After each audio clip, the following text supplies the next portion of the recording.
Dyson here with the St. Louis Center for Play Therapy Training.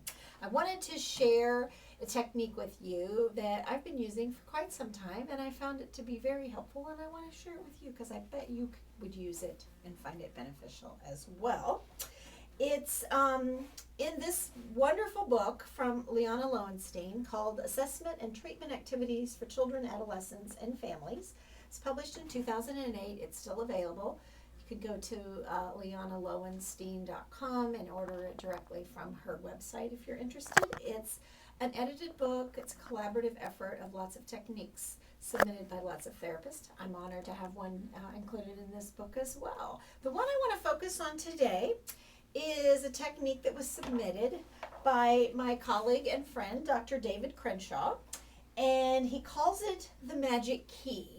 It's an assessment and engagement technique that you can use with children probably as young as 9, maybe a little bit younger, but for the most part it would be 9 and up. I could also probably use it with teenagers and families as well.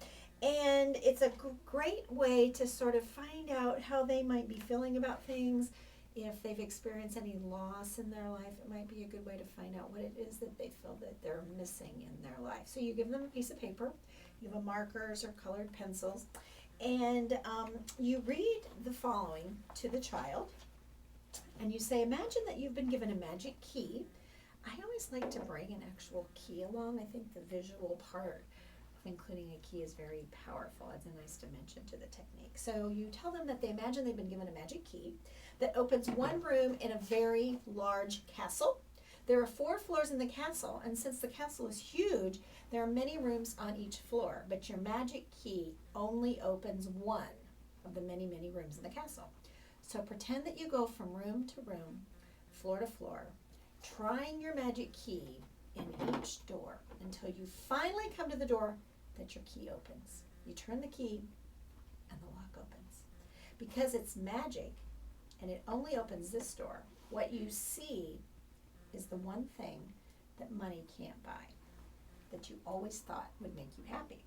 So pretend that you're looking into that room, and what is it that you see? What's the one thing that's been missing that would make you happy? And when you have a clear picture, please draw it as best as you can. It's a projective technique. I like it. You don't have to be an artist to do it. It can whatever they draw can be as simple or as elaborate as they would like it to be. Dr. Crenshaw states that when he originally used this technique, he didn't include the words that money can't buy. And when he found that children were starting to draw things like big screen TVs and video games and the like. So he removed the words. So he added the words that money can't buy, so it would be dependent on something that would be maybe that's missing from their life, a home, a deceased parent, something that's safe, a safe place, safe that they've never experienced before. So it helps with children who've had a lot of loss in their lives, helps us kind of see where they're at in their life, in their process. It's certainly not a technique that maybe can help them resolve something or move forward, but it does give us some better insights into who they are, perhaps what they feel like they're missing in their life. Anyway, it's a wonderful technique. I've used it with adults as well, and they seem to enjoy it just as much. It's, like I mentioned, it's in the Liana Lowenstein book, Assessment and Treatment Activities for Children, Adults, and Families. I believe it's also in Liana's free ebook that you can get by going to her website, putting in your email address, and downloading that free ebook, which has a collection of various techniques from all of her numerous publications.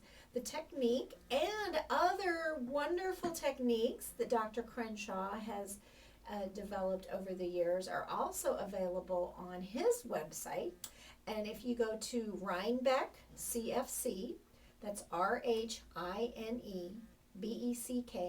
CFC.com, or just Google David Crenshaw and his website will pop up as well, and you can find that. And we certainly appreciate people like Dr. Crenshaw and people like Liana Lowenstein who offer some free techniques and strategies that we can utilize. I hope you like this one. If you use it, let me know how you use it and what kind of response you get from your clients. If you're looking to connect with me, you can find me at stoplaytherapy.com, and on that homepage are clicks to all the social media platforms where you can find me. So click over to one of those, make a comment, give me a suggestion for something maybe you'd like to see in a future video tip.